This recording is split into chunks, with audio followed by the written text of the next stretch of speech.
Assalamualaikum warahmatullahi wabarakatuh. Selamat datang kembali di channel YouTube Dunia Beda, tempat di mana takdir bisa berbalik dalam sekejap mata. Namaku Alia. Hari itu, aku merasakan dinginnya kain sutra dan renda Prancis di kulitku. Sebuah gaun pengantin yang mewah, didorong paksa ke tubuhku yang gemetar.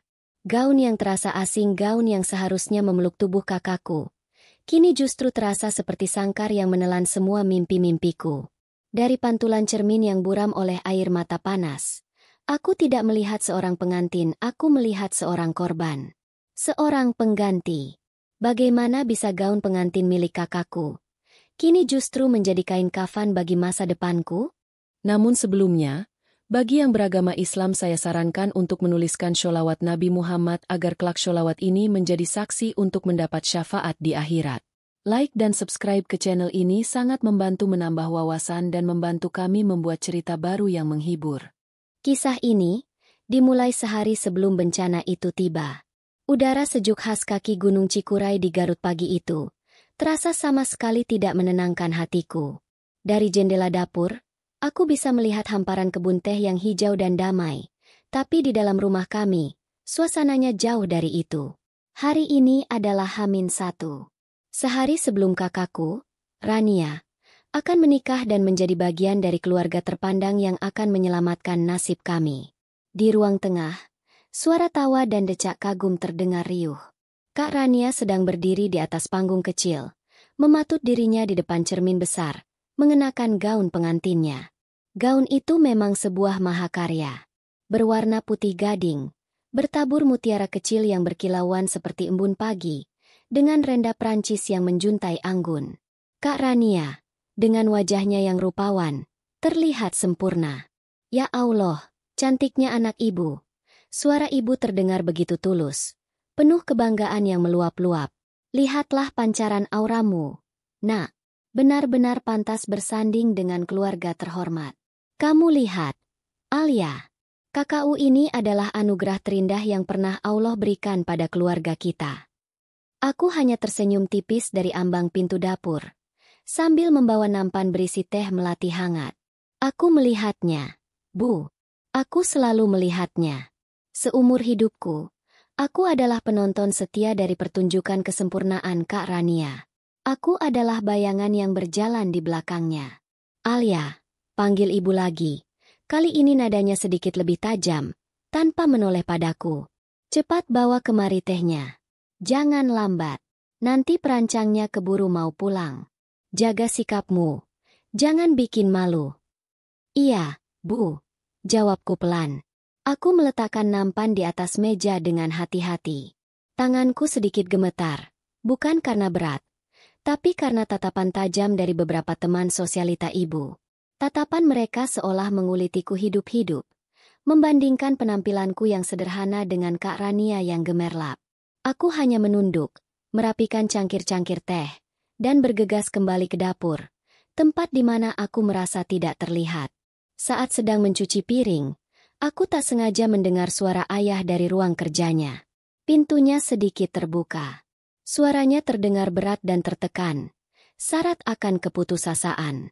Saya mohon, Pak, beri saya waktu. Iya, saya tahu sudah jatuh tempo, ucap ayah pada seseorang di seberang telepon. Ada jeda sejenak. Aku berhenti menggosok piring, menahan napas. Pernikahan putri saya besok adalah satu-satunya jalan keluar kami. Setelah itu, saya bersumpah semua akan saya selesaikan. Jangan ambil rumah ini. Ini satu-satunya peninggalan orang tua saya. Saya mohon. Dek, jantungku serasa diremas. Jadi, ini kebenarannya.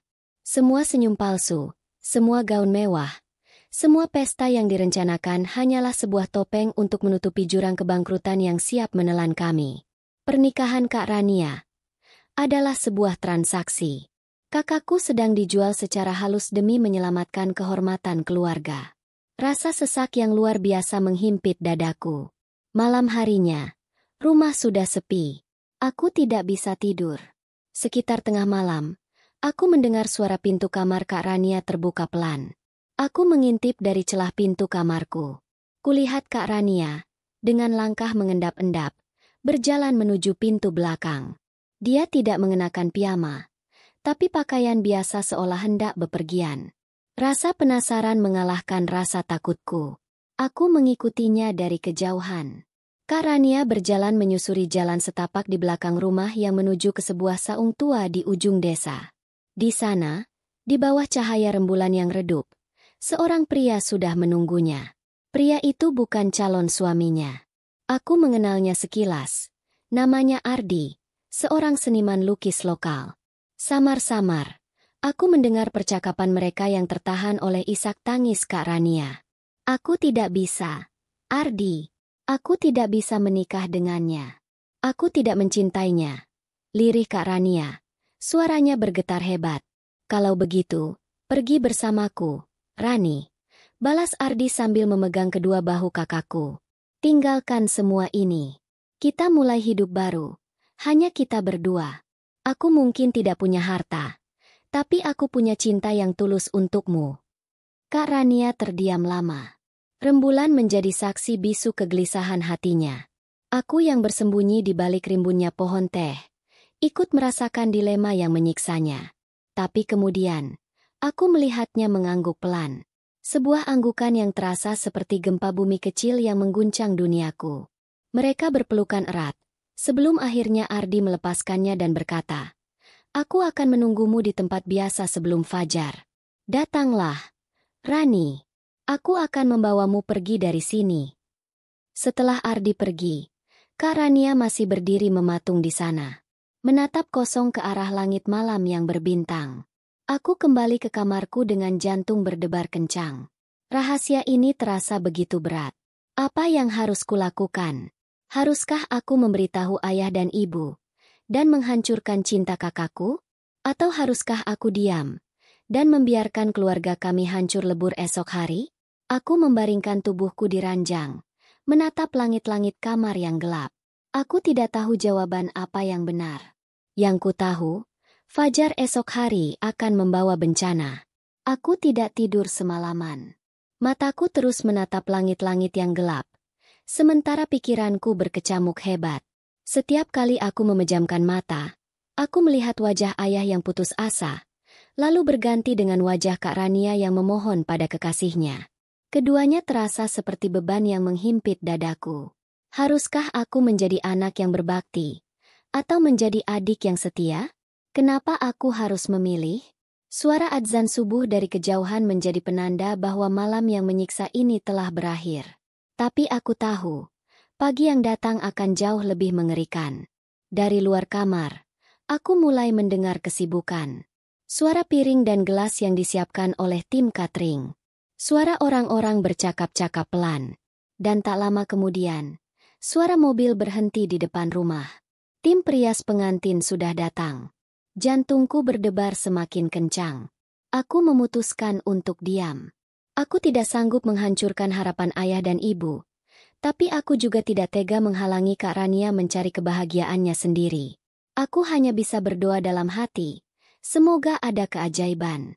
Semoga Kak Rania berubah pikiran dan kembali ke kamarnya sebelum semua orang sadar.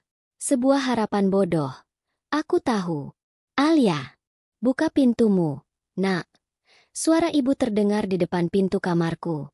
Bantu ibu siapkan handuk dan perlengkapan mandi untuk kakakku.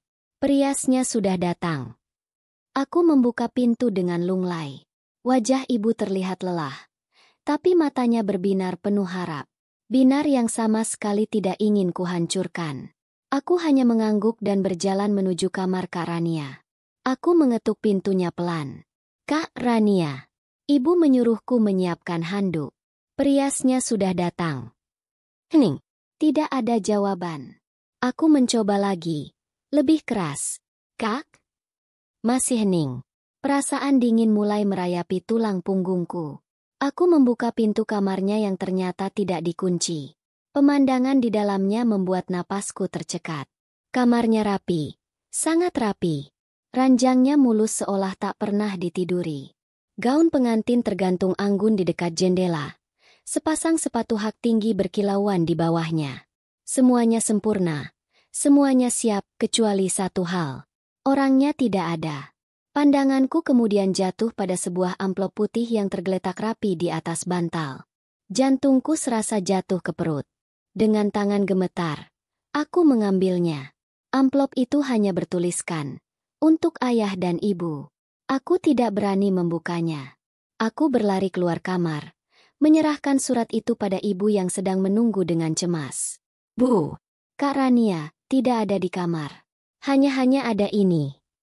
Wajah ibu yang semula penuh harap, berubah menjadi bingung. Ia merobek amplop itu dengan tergesa-gesa. Ayah yang baru saja keluar dari kamarnya, ikut mendekat untuk membaca surat itu dari balik bahu ibu. Aku melihat mata ibuku bergerak cepat membaca tulisan tangan Kak Rania.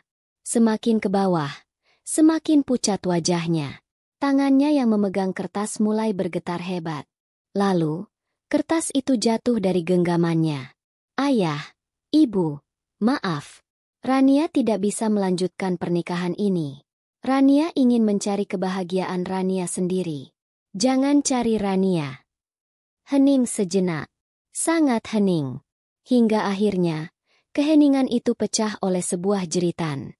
Jeritan yang bukan berasal dari amarah, tapi dari jiwa yang hancur berkeping-keping. Ibu menjerit, lalu tubuhnya luruh ke lantai, pingsan tak sadarkan diri. Ayah tidak menjerit. Reaksinya jauh lebih menakutkan.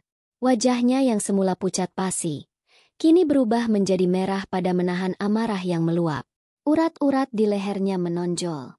Ia meremas kertas di tangannya hingga menjadi gumpalan tak berbentuk. "Anak tidak tahu diuntung," desisnya. Suaranya bergetar hebat. Dia ingin mempermalukan keluarga ini. Dia ingin kita semua mati terhina." Suara riuh dari luar semakin terdengar. Salah seorang panitia acara masuk dengan wajah panik. "Pak, Bu, rombongan keluarga mempelai pria sudah berangkat. Diperkirakan 30 menit lagi sampai." Habis sudah. Inilah akhir dari segalanya. Di tengah kekacauan itu, saat ayah terlihat seperti akan meledak dan ibu terbaring tak berdaya, tatapan mata ayah yang kalut itu tertuju padaku. Tatapan yang dingin, tajam, dan penuh perhitungan gila. Ia berjalan cepat ke arahku, mencengkeram lenganku dengan keras hingga aku meringis kesakitan.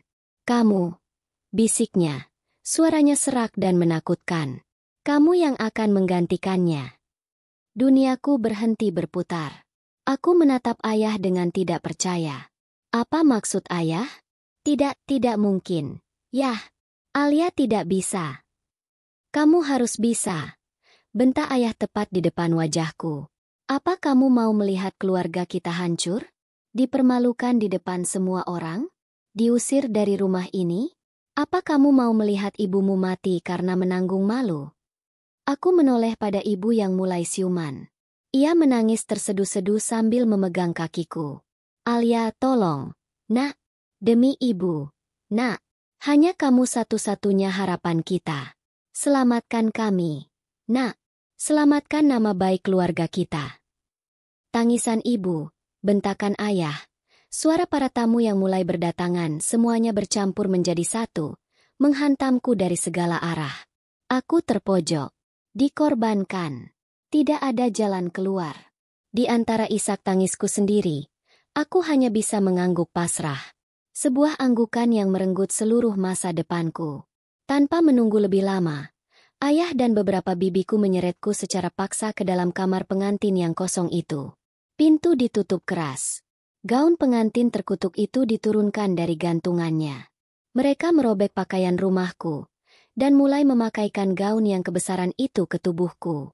Renda kasarnya menggores kulitku, tapi rasa sakitnya tak sebanding dengan luka di hatiku. Aku tidak melawan. Aku hanya diam, membiarkan tubuhku menjadi boneka pajangan. Setelah selesai, mereka mendudukkanku di depan cermin rias. Aku menatap pantulan diriku. Seorang gadis dengan mata bengkak dan wajah pucat, tenggelam dalam gaun pengantin mewah milik kakaknya. Hari itu, aku mati. Dan yang lahir kembali adalah seorang pengantin pengganti. Prias pengantin itu adalah seorang wanita paruh baya yang baik hati. Tangannya yang terampil mencoba menyamarkan jejak air mataku dengan lapisan bedak yang tebal. Ia terus berbicara dengan suara lembut, mungkin untuk menenangkanku, atau mungkin untuk menenangkan dirinya sendiri dari situasi yang aneh ini. Jangan menangis, Neng Alia, senyum sedikit. Bisiknya pelan sambil memakaikan lipstik di bibirku yang gemetar. Nanti riasannya luntur. Hari ini hari bahagiamu. Harus ceria. Hari bahagiaku? Aku ingin tertawa. Atau mungkin berteriak. Tapi tidak ada lagi tenaga yang tersisa. Aku hanya bisa diam, membiarkan wajahku diubah menjadi topeng. Sebuah siger perak khas Sunda yang berat diletakkan di atas kepalaku. Terasa seperti mahkota duri. Kemudian, selembar kerudung tile tipis diturunkan untuk menutupi wajahku. Kata mereka, ini bagian dari adat. Tapi bagiku, ini adalah cara mereka menyembunyikan kebohongan besar ini dari mata dunia. Aku bersyukur untuk itu. Aku tidak ingin siapapun melihat mataku yang mati. Ayah masuk ke kamar. Wajahnya keras seperti batu. Ia tidak berkata apa-apa, hanya mengulurkan lengannya. Aku menyambutnya dengan tangan dingin. Cengkeramannya di lenganku terasa kencang, sebuah peringatan tanpa suara. Jangan berbuat macam-macam. Ia menuntunku keluar, berjalan melewati lorong yang penuh dengan bisik-bisik para tamu. Aku tidak berani mengangkat kepala. Aku hanya bisa melihat lantai marmer di bawah kakiku, dan ujung gaun pengantin yang terasa seperti belenggu. Aku didudukan di sebelah seorang pria. Suamiku. Aku tidak bisa melihat wajahnya dengan jelas karena terhalang kerudung. Aku hanya bisa mencium aroma tubuhnya. Aroma aneh yang merupakan campuran dari wangi parfum melati yang murah dan bau tanah sehabis hujan. Aku memberanikan diri melirik ke bawah, ke arah tangannya yang diletakkan di atas meja ijab. Tangan itu bukan tangan yang kubayangkan. Bukan tangan seorang anak konglomerat yang halus dan terawat. Tangan itu besar, kokoh, dan kulitnya terlihat kasar. Jari-jarinya kapalan, dan di bawah kukunya ada sisa-sisa tanah yang samar. Tangan seorang pekerja keras. Tangan seorang buruh. Perasaan tidak enak mulai menjalari hatiku. Sang penghulu mulai berbicara. Suaranya menggema di ruangan yang tiba-tiba menjadi sunyi. Saat namaku disebut, Ananda Alia Putri binti Hermawan. Aku terkejut. Jadi mereka sudah mengganti semua dokumennya. Begitu cepat, begitu rapi. Mereka benar-benar telah menghapus jejak Kak Rania dan melemparkanku ke dalam api ini. Lalu, aku mendengar suaranya untuk pertama kali. Suara pria di sebelahku. Saya terima nikah dan kawinnya, Alia Putri binti Hermawan, dengan mas kawin tersebut, dibayar tunai. Suaranya dalam, tenang, dan mantap. Sama sekali tidak terdengar ragu.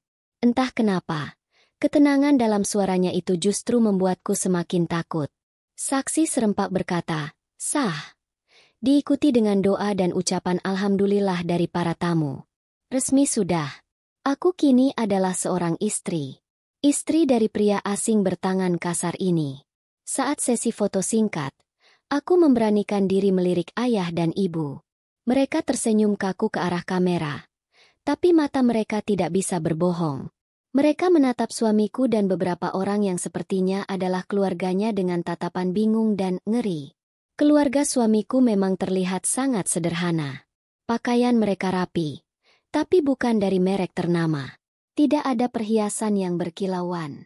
Mereka tampak seperti warga desa biasa yang datang ke sebuah hajatan. Aku bisa melihat kekecewaan yang mendalam di wajah orang tuaku. Mereka pasti berpikir, apakah ini keluarga terpandang yang dijanjikan itu? Tapi semua sudah terlambat. Nasi sudah menjadi bubur. Setelah acara selesai, aku langsung diboyong pergi. Tidak ada resepsi mewah seperti yang direncanakan untuk Kak Rania. Aku hanya bersalaman dengan beberapa orang, lalu digiring menuju sebuah mobil. Bukan sedan mewah Eropa, tapi sebuah mobil minibus berwarna perak yang catnya sudah sedikit kusam. Perjalanan itu adalah perjalanan paling sunyi dalam hidupku. Aku duduk di sampingnya, diapit oleh keheningan yang canggung. Ia menyetir dengan tenang, matanya fokus ke jalan. Aku hanya menatap keluar jendela, melihat rumahku yang perlahan menjauh, lalu hilang di telan tikungan. Air mataku kembali menetes tanpa suara. Mobil tidak berjalan ke arah kompleks perumahan elit di pusat kota Garut. Sebaliknya, mobil ini justru membawaku semakin jauh, masuk ke jalan-jalan yang lebih kecil, melewati persawahan dan perkampungan. Pemandangannya indah, tapi hatiku hancur. Ini bukan jalan menuju istana yang dibayangkan orang tuaku. Setelah hampir 1 jam perjalanan, mobil berhenti. Bukan di depan sebuah gerbang megah, tapi di depan sebuah rumah panggung dari kayu yang sederhana. Rumah itu kecil, bersih, dan dikelilingi oleh halaman yang ditanami pohon singkong dan beberapa jenis sayuran. Sangat asri, tapi sangat jauh dari kata mewah. Suamiku turun lebih dulu, lalu membukakan pintu untukku. "Silakan masuk. Ini rumah kita sekarang," ucapnya pelan. Aku melangkah keluar dari mobil dengan kaki gemetar. Gaun pengantinku yang mewah terlihat sangat konyol dan tidak pada tempatnya di halaman ini. Saat itulah mataku menangkap sesuatu yang membuat seluruh darahku seolah membeku. Di sudut teras, bersandar dengan gagah di dinding kayu, ada beberapa peralatan kebun.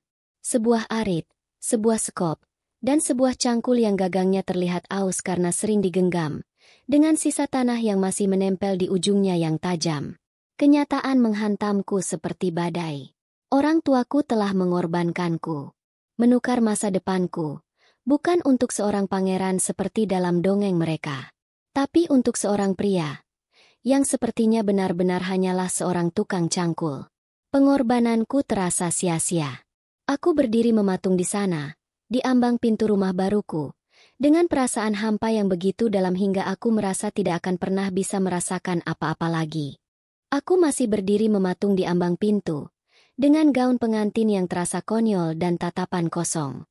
Pikiranku melayang, mencoba memahami bagaimana takdir bisa berbelok begitu tajam dalam waktu kurang dari 24 jam. Dari calon adik ipar keluarga terpandang, menjadi istri seorang tukang cangkul. "Masuklah, jangan berdiri di situ." Suara suamiku, Bara, memecah lamunanku. Suaranya terdengar lelah. Aku melangkah masuk dengan ragu. Lantai papan kayu di bawah kakiku berderit pelan. Di dalam, rumah ini lebih kecil dari dugaanku. Hanya ada satu ruangan utama yang berfungsi sebagai ruang tamu sekaligus ruang makan. Ada satu set kursi kayu tua dan sebuah meja makan kecil dengan 2 kursi. Di sudut ruangan, ada sebuah dapur yang sangat sederhana. Semuanya tertata rapi dan sangat bersih. Tapi kesederhanaan di setiap sudutnya terasa menusuk hatiku. "Rumahnya tidak besar," katanya pelan, seolah bisa membaca pikiranku. "Tapi kuharap kamu bisa nyaman." Ia kemudian berjalan ke arah 2 pintu kamar yang saling berhadapan. Ia membuka salah satunya. Kamar itu kecil, hanya berisi sebuah ranjang kayu dengan kasur kapuk tipis, dan sebuah lemari pakaian kecil. "Ini kamarmu," ucapnya. Aku menatapnya dengan bingung. "Kamarku. Kamarku di sebelah," lanjutnya sambil menunjuk pintu di seberangnya. "Anggap saja rumah sendiri. Aku tahu hari ini berat untukmu. Istirahatlah." Aku terdiam. Aku benar-benar tidak menyangka ini. Aku mengira, aku membayangkan hal-hal yang jauh lebih buruk. Tapi pria ini, suamiku yang asing ini, justru memberiku ruang. Memberiku privasi. Sebuah kebaikan kecil yang terasa sangat aneh di tengah semua kekacauan ini. Aku tidak tahu harus merespon apa. Jadi aku hanya mengangguk pelan dan masuk ke dalam kamar yang ditunjuknya. Begitu pintu tertutup di belakangku, kakiku terasa lemas. Aku merosot ke lantai. Punggungku bersandar di pintu kayu yang dingin. Gaun pengantin yang berat ini terasa mencekiku. Aku menarik paksa hiasan siger di kepalaku, melemparkannya ke lantai hingga menimbulkan bunyi gemerincing yang pilu. Lalu, aku menangis. Menangis sejadi-jadinya. Menangisi nasibku, menangisi pengorbananku yang sia-sia, dan menangisi kebodohanku karena sempat berharap pada keluargaku sendiri. Aku menangis hingga mataku bengkak dan kepalaku pening, hingga akhirnya aku tertidur di lantai dalam keadaan masih mengenakan gaun terkutuk itu. Aku terbangun saat sinar matahari sore menembus celah jendela. Tubuhku terasa remuk. Aku melihat ke sekeliling dengan bingung, sebelum akhirnya sadar di mana aku berada. Rumah ini sunyi senyap. Aku bangkit, mengganti gaun pengantin dengan satu-satunya setelan baju ganti yang kubawa, lalu memberanikan diri untuk keluar kamar. Rumah itu kosong. Bara tidak ada di mana-mana. Di atas meja makan, ada sebuah piring berisi nasi goreng yang ditutupi tudung saji. Di sebelahnya, segelas air putih dan secarik kertas kecil. Aku kerja. Ini sarapan untukmu. Maaf seadanya. Aku membaca tulisan tangannya yang kaku dan sederhana itu berulang kali. Perutku sebenarnya tidak lapar, tapi entah kenapa aku duduk dan mulai memakan nasi goreng itu. Rasanya biasa saja. Sedikit terlalu asin. Tapi saat nasi itu masuk ke perutku yang kosong, aku merasa sedikit lebih hidup. Setelah makan, aku memutuskan untuk melakukan sesuatu, apa saja, agar tidak menjadi gila karena pikiranku sendiri. Aku mulai membersihkan rumah, menyapu lantai kayu, mengelap meja, mencuci piring sarapanku dan wajan yang sepertinya ia gunakan tadi pagi. Saat senja tiba, aku mendengarnya pulang. Suara langkah kakinya berat. Ia masuk rumah dengan wajah dan pakaian yang kotor oleh tanah, membawa serta bau keringat dan kerja keras. Ia terlihat terkejut melihatku sudah bangun dan rumah dalam keadaan lebih rapi. Ia hanya memberiku anggukan singkat, lalu langsung masuk ke kamar mandi di belakang. Keheningan di antara kami terasa begitu pekat, begitu canggung. Saat itulah ponselku, yang sengaja kusimpan di dalam tas sejak kemarin, berdering. Sebuah panggilan yang kutunggu sekaligus kutakuti. Dari ibu. Dengan jantung berdebar, aku mengangkatnya, berharap mendengar sedikit saja nada penyesalan atau penghiburan. Halo, Bu. Sapaku lirih. Alia. Jawab suara ibu di seberang. Nadanya dingin dan datar. Tidak ada kehangatan sama sekali. Bagaimana rumahmu? Jangan bilang kamu benar-benar tinggal di gubuk seperti kata para tetangga yang melihat mobil yang membawamu pergi. Lidahku keluh. Ayahmu sangat kecewa. Alia. Sangat malu. Lanjut ibu. Suaranya kini terdengar tajam dan penuh tuduhan. Ternyata kita semua sudah ditipu mentah-mentah. Keluarga mereka tidak sekaya yang kita bayangkan. Mereka hanya petani biasa. Petani. Alia. Aku hanya bisa diam, menelan ludah yang terasa pahit. Ya sudah, kata ibu akhirnya. Nadanya final, seolah menjatuhkan vonis. Terima saja nasibmu itu. Itu sudah jadi takdirmu. Jangan pernah berpikir untuk kembali ke sini dan menambah malu kami lagi. Mengerti kamu? Klik. Telepon ditutup. Begitu saja. Aku dibuang. Setelah mereka mengorbankanku, kini mereka membuangku seolah aku adalah sampah yang memalukan. Pertahananku runtuh. Aku terduduk lemas di kursi. Air mata mengalir deras tanpa bisa kuhentikan. Sakitnya jauh lebih sakit daripada saat aku dipaksa menikah. Rasa sakit karena merasa tidak diinginkan oleh orang tuaku sendiri. Di tengah isak tangisku, aku melihat sebuah cangkir diletakkan pelan di atas meja di hadapanku. Cangkir berisi teh hangat yang mengepulkan uap. Aku mendongak. Bara berdiri di sana sejenak. Wajahnya sudah bersih. Ia tidak mengatakan apa-apa. Tidak bertanya kenapa aku menangis.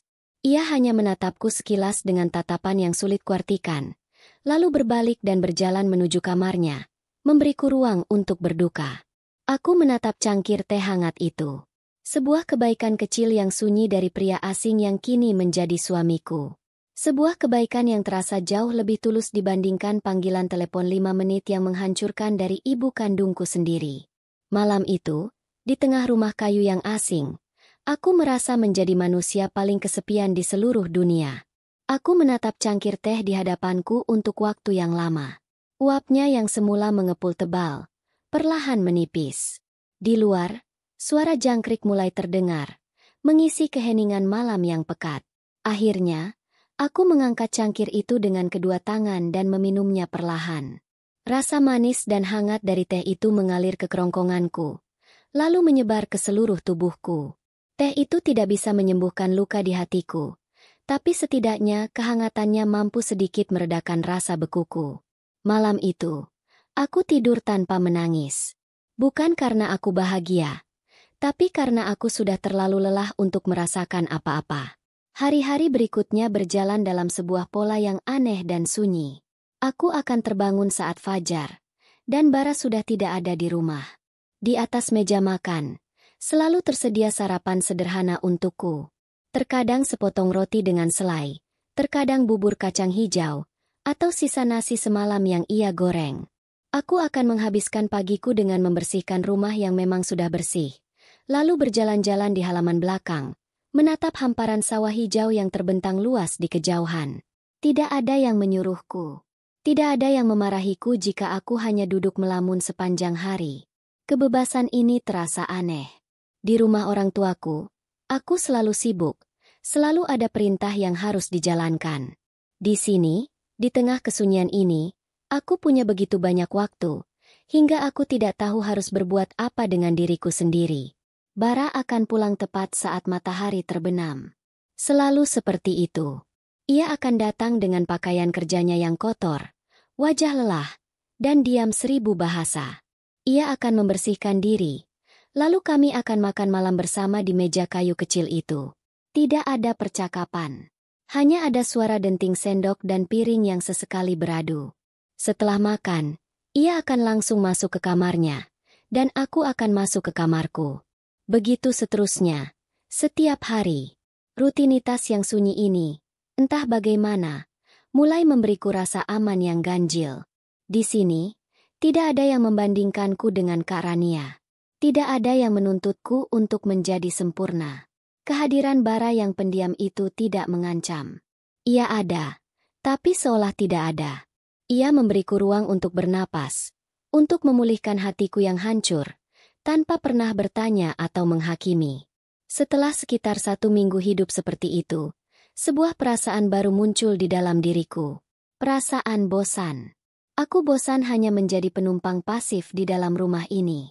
Aku bosan hanya menerima makanan yang disiapkannya. Pagi itu, setelah ia berangkat, aku tidak hanya duduk diam. Aku membuka lemari dapur, memeriksa isinya. Hanya ada beras, beberapa bumbu dasar, telur, dan mie instan. Lalu aku pergi ke halaman belakang. Aku melihat pohon singkong, beberapa petak kangkung dan bayam yang tumbuh subur. Sebuah ide muncul di kepalaku. Hari ini, aku yang akan memasak makan malam. Aku memetik beberapa ikat kangkung dan pucuk daun singkong. Aku merebus daun singkong hingga empuk, lalu menumis kangkung dengan bumbu seadanya. Aku juga memasak nasi dan membuat sambal terasi sederhana. Aku tidak tahu apakah ia akan menyukainya.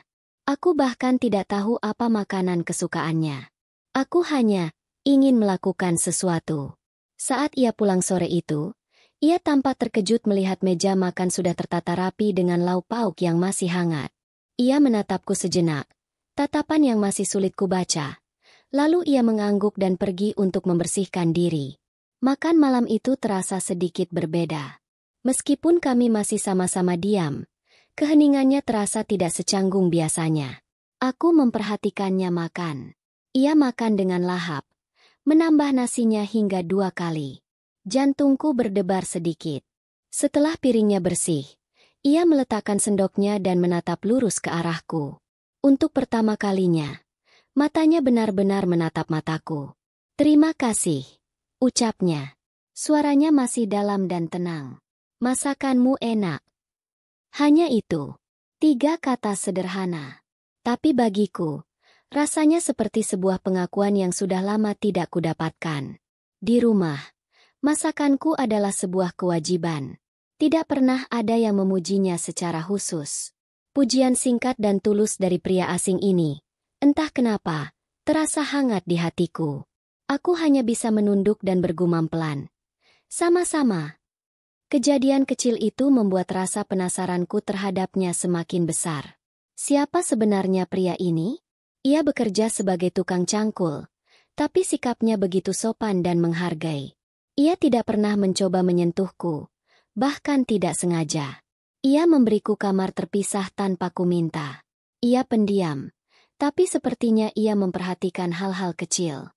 Suatu sore, saat aku sedang melipat pakaian kering yang kuangkat dari jemuran, termasuk beberapa kemeja kerjanya yang sudah usang, aku memutuskan untuk merapikan kamarnya juga. Aku hanya ingin meletakkan pakaian bersihnya di lemari. Kamarnya bahkan lebih sederhana dari kamarku. Hanya ada ranjang, lemari kecil, dan sebuah sajadah yang terlipat rapi di sudut. Saat aku hendak meletakkan tumpukan kemeja di atas ranjang, si kuku tidak sengaja menyenggol sebuah gelas kosong di meja kecil samping ranjang. Gelas itu jatuh dan menggelinding ke bawah kolong ranjang. Aku berjongkok untuk mengambilnya. Saat tanganku meraba-raba di bawah ranjang yang gelap, jemariku menyentuh sesuatu yang lain. Sesuatu yang keras dan berbentuk persegi. Bukan gelas. Karena penasaran, aku menarik benda itu keluar. Ternyata sebuah buku. Buku yang tebal dan bersampul keras. Aku mengira itu mungkin buku agama atau novel biasa. Tapi saat aku melihat judulnya, mataku membelalak karena terkejut. Judulnya tertulis dalam bahasa Inggris, Strategic Investment Fundamentals.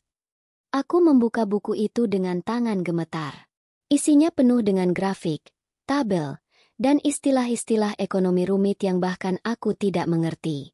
Di beberapa halaman, ada coretan-coretan kecil di pinggirnya, catatan tangan yang ditulis dengan rapi, juga dalam bahasa Inggris. Aku terduduk lemas di lantai. Sebuah buku investasi strategis berbahasa Inggris di dalam kamar seorang tukang cangkul? Ini sama sekali tidak masuk akal. Pria yang setiap hari pulang dengan tangan kapalan dan pakaian penuh tanah, ternyata membaca buku seperti ini? Tiba-tiba, sosok bara yang kukira sudah mulai kupahami, kini menjadi sebuah misteri besar. Keheningan di rumah ini kini terasa seperti menyimpan sebuah rahasia yang sangat dalam. Jantungku berdebar begitu kencang. Rasanya seperti akan melompat keluar dari dadaku. Dengan tangan gemetar, aku mendorong kembali buku tebal itu ke bawah kolong ranjang, berusaha mengembalikannya ke posisi semula. Aku merasa seperti seorang pencuri, seorang mata-mata yang baru saja menemukan rahasia negara. Aku segera keluar dari kamarnya, menutup pintu dengan pelan, dan bersandar di dinding luar sambil mencoba menenangkan napasku yang tersengal. Investasi strategis. Ekonomi. Bahasa Inggris. Kata-kata itu terus berputar di kepalaku. Sama sekali tidak cocok dengan citra bara yang kukenal selama ini. Pria yang tangannya kapalan karena memegang cangkul. Pria yang kemeja kerjanya selalu berbau tanah dan keringat. Pria yang makan malam denganku dalam diam. Siapa dia sebenarnya? Malam itu, saat kami duduk di meja makan, aku tidak bisa berhenti memperhatikannya. Aku tidak lagi melihatnya sebagai seorang tukang cangkul yang malang. Aku melihatnya sebagai sebuah teka-teki. Aku memperhatikan cara ia memegang sendok dan garpu. Gerakannya tenang dan efisien. Aku memperhatikan cara ia mengunyah makanan. Mulutnya selalu tertutup, tidak mengeluarkan suara. Aku bahkan mendengarkan dengan saksama saat ia mengucapkan satu atau dua kata, seperti, "Tolong ambilkan air." Intonasinya jelas, pilihan katanya, meskipun sederhana, selalu tepat. Tidak ada logat desa yang kental sama sekali. Semua hal kecil yang sebelumnya kuabaikan, kini terlihat seperti potongan puzzle yang aneh. Keheningan di antara kami tidak lagi terasa kosong. Kini, keheningan itu terasa berat. Penuh dengan pertanyaan-pertanyaan yang tidak berani kusuarakan. Aku merasa seperti hidup dengan orang asing, lebih asing dari yang kukira sebelumnya. Beberapa hari berlalu dalam ketegangan sunyi ini. Aku menjadi seorang pengamat rahasia di rumahku sendiri. Aku mencoba mencari petunjuk-petunjuk lain, tapi tidak menemukan apa-apa. Ia tetap menjalani rutinitasnya. Pergi sebelum fajar, pulang saat senja. Tidak ada yang aneh, kecuali buku di bawah ranjangnya dan misteri yang menyelimuti dirinya. Aku merasa seperti berjalan di atas lapisan es yang tipis, takut jika aku bertanya. Es itu akan retak dan aku akan tenggelam dalam kebenaran apapun yang ia sembunyikan. Lalu, pada suatu siang yang terik, rutinitas itu hancur berkeping-keping. Ponselku berdering nyaring. Nama, ibu, tertera di layar. Jantungku mencelos. Aku ragu sejenak. Trauma oleh panggilan terakhir kami. Tapi entah kenapa, perasaanku tidak enak. Aku pun mengangkatnya. Bukan suara dingin yang kudengar, melainkan suara isak tangis yang histeris dan panik. "Alia!" Alia, nak, tolong, nak, tolong kami. Jerit ibu di seberang telepon. Ibu? Ibu kenapa? Ada apa, Bu? Tanyaku panik. Ayahmu. Alia. Ayahmu. Ibu tidak bisa melanjutkan kalimatnya. Hanya suara tangis pilu yang terdengar. Ayahmu pingsan di pasar serangan jantung, sekarang di rumah sakit Harapan Kita. Alia, dokter bilang, harus segera dioperasi. Darahku terasa dingin. Ayah. Meskipun ia telah menyakitiku, ia tetap ayahku. Operasi? Kalau begitu lakukan, Bu. Apapun biayanya. Tangisan ibu semakin menjadi. Masalahnya itu, nak, biayanya besar sekali. Kita harus membayar uang muka ratusan juta rupiah dan kita sudah tidak punya apa-apa lagi. Alia, semua tabungan sudah habis untuk menutupi utang. Rumah kita akan disita ban minggu depan. Kami tidak tahu harus bagaimana lagi. Aku terduduk lemas di lantai. Ratusan juta. Angka yang begitu mustahil.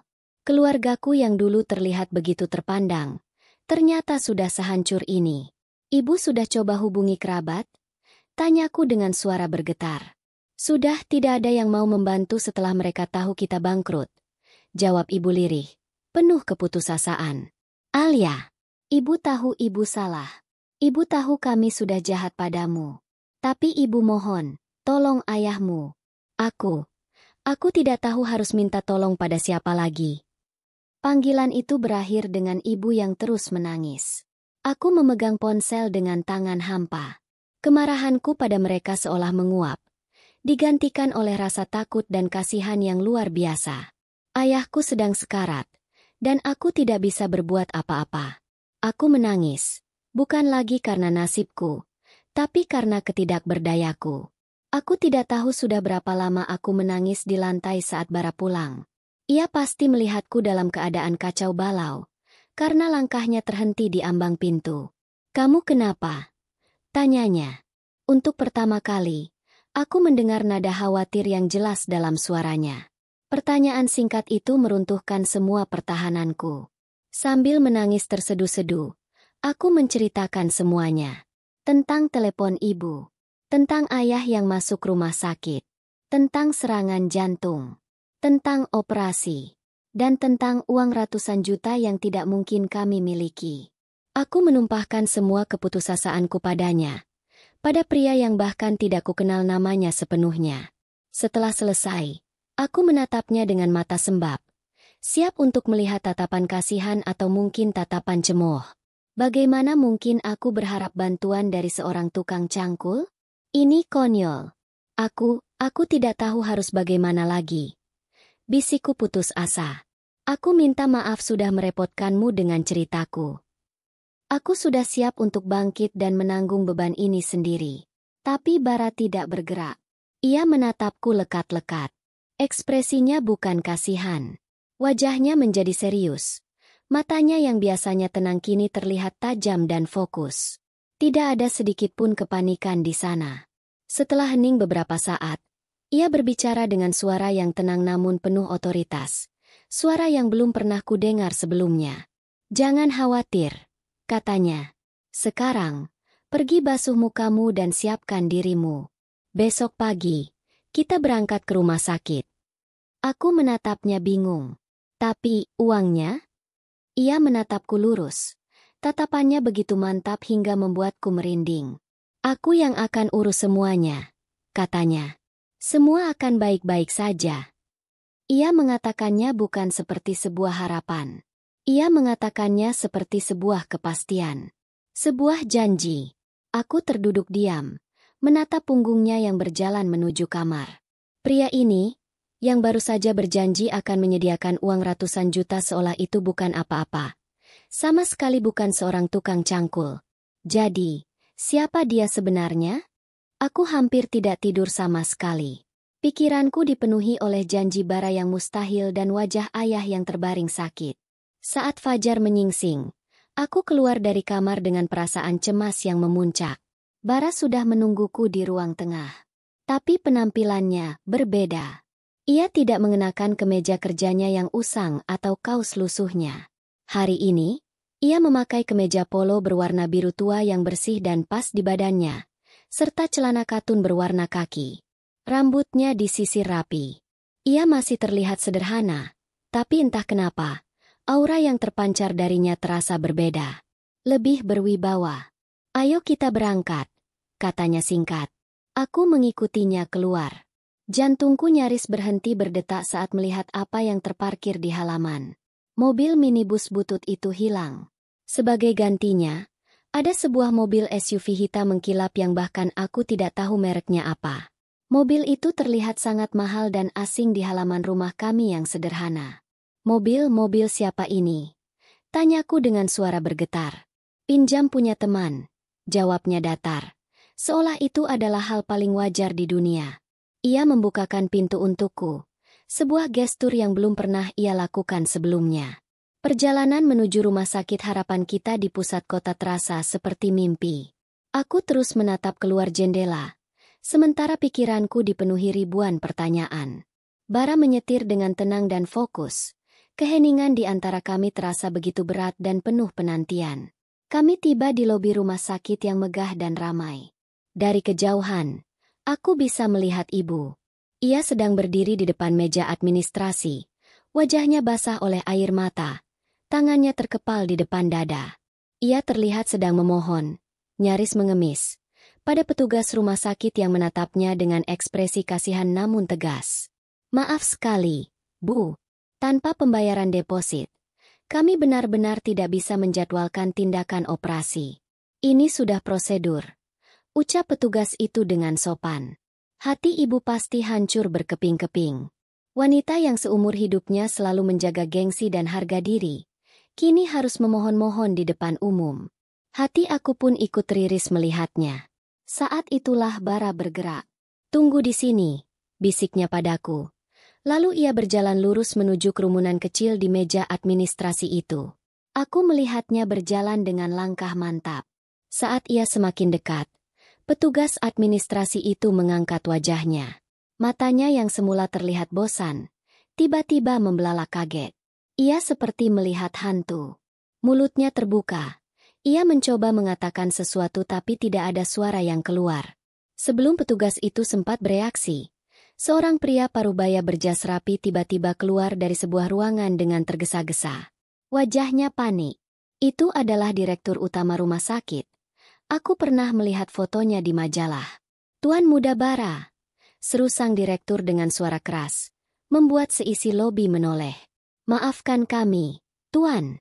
Kami sama sekali tidak tahu Anda akan datang berkunjung hari ini. Kenapa tidak memberi kabar?" Pria terhormat itu menundukkan kepalanya dalam-dalam pada suamiku. Pada tukang cangkulku. Duniaku serasa berguncang. "Tuan Muda?" Ibu berhenti menangis. Wajahnya pias penuh kebingungan. Aku sendiri merasa kakiku lemas. Aku harus berpegangan pada sebuah pilar agar tidak jatuh. Bara sama sekali tidak terlihat terkejut dengan sambutan itu. Ia hanya mengangguk singkat pada sang direktur. "Saya tidak sedang berkunjung," katanya dengan suara dingin dan berwibawa. Suara yang sama sekali tidak kukenali. "Ada pasien di unit gawat darurat bernama Hermawan. Ia ayah mertua saya." Wajah sang direktur menjadi semakin pucat. "Pindahkan beliau ke ruang perawatan VVIP President Suite sekarang juga," perintah Bara. "Panggil tim bedah jantung terbaik yang kalian miliki, dan lakukan operasinya sesegera mungkin. Mengenai biaya, tagihkan semuanya ke rekening pribadi saya." "Baik, Tuan Muda. Segera kami laksanakan," jawab sang direktur tanpa berani bertanya lagi. Ia langsung berbalik dan meneriakkan perintah pada stafnya. Setelah semua kekacauan itu sedikit mereda, Bara berbalik. Ia menatapku lebih dulu, tatapannya melembut, seolah ingin memastikan aku baik-baik saja. Lalu, pandangannya beralih pada ibuku yang masih mematung karena syok. "Ibu," panggilnya dengan tenang. "Nama lengkap saya, Baraditya Putra. Selama 6 bulan ini, saya memang sengaja menyembunyikan identitas saya. Ini adalah permintaan ayah saya, sebelum beliau mewariskan perusahaannya pada saya. Beliau ingin saya mencari seorang istri yang tulus. Seseorang yang bisa menerima saya apa adanya, bukan karena nama keluarga atau harta kami. Seseorang yang tidak akan memandang saya rendah. Bahkan jika seluruh dunia mengira saya hanyalah seorang tukang cangkul. Ibu, ayah. Tiba-tiba sebuah suara yang familiar berteriak dari pintu masuk lobi. Kami semua menoleh. Rania, kakakku. Ia berlari ke arah kami dengan penampilan yang kacau. Pakaiannya kumal, rambutnya berantakan, dan matanya bengkak. Ia pasti sudah mendengar kabar tentang ayah. Langkahnya terhenti saat melihat pemandangan di hadapannya. Melihatku berdiri di samping Bara, yang jelas-jelas bukan pria miskin. Sementara ibu hanya bisa menatap dengan pandangan kosong. Bara melirik Rania sekilas, lalu kembali menatap ibu. Saat keluarga ibu menghina saya dalam hati dan menyesali pernikahan ini, Alia yang juga mengira saya tidak punya apa-apa, justru memasakkan saya makan malam. Saat ibu membuangnya lewat telepon, ia menangis dalam diam, tanpa pernah sekalipun menyalahkan saya atas nasib buruknya. Kebaikan hatinya di saat ia sendiri berada di titik terendah. Itulah harta yang sebenarnya saya cari selama ini. Kata-katanya menembus langsung ke jantungku. Akhirnya, ia melangkah mendekatiku, mengabaikan tatapan semua orang. Ia mengulurkan tangannya dan dengan lembut menggenggam tanganku. Tangannya masih terasa kokoh, tapi kini aku tahu, kapalan di tangannya bukan hanya karena cangkul, tapi mungkin karena memegang pena untuk menandatangani dokumen miliaran rupiah. Atau karena hobi berkebun yang tidak pernah ku ketahui. Alia, katanya lembut. Suaranya kini penuh kehangatan. Maafkan aku atas semua kebohongan ini. Tapi karena kebohongan inilah, aku bisa menemukan mutiara yang paling tulus di antara bebatuan. Maukah kamu memulai semuanya dari awal denganku? Secara jujur kali ini. Aku menatap matanya yang dalam. Pria misterius yang kunikahi karena terpaksa. Pria yang memberiku teh hangat saat aku terpuruk. Pria yang kini menawarkan sebuah awal yang baru. Air mata kembali mengalir di pipiku. Tapi kali ini adalah air mata kelegaan. Air mata harapan. Di tengah lobi rumah sakit yang ramai itu, aku mengangguk pelan. Di belakang kami, aku bisa merasakan tatapan ibu dan Rania yang dipenuhi oleh lautan penyesalan yang tak terhingga. Tapi aku tidak lagi peduli. Untuk pertama kalinya dalam hidupku, aku tidak lagi menjadi bayang-bayang. Aku memilih takdirku sendiri, bersama pria yang berdiri di sisiku. Selesai.